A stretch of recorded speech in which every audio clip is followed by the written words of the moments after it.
Diqqət, diqqət, Green Card cavabları mayın 3-ü açıqlanır. Diqqətli ol, bəlkə sən də qaliblər arasındasan.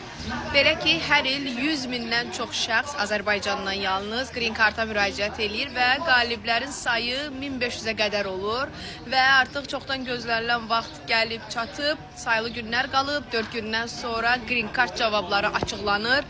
Trump administrasiyası indiyə qədər miqrantlarla bağlı bir çox qaydalarda dəyişiklik eləsə də, müəyyən məhdudiyyətlər tətbiq etsə də, Green Card'la bağlı hələ ki heç bir dəyişiklik yoxdur. Çünki Green Card tutacaq, kim ki qalib gələcək, elə Green Card'ını, pasportunu götürüb gələcək Amerikaya. Green Card mayın 3-ü açıqlanır və nəticəni yoxlamaq üçün birdən elə bilərsən sənə e-mail gələcək. Yəni nəsə xəbərdarlıq qətiyyən.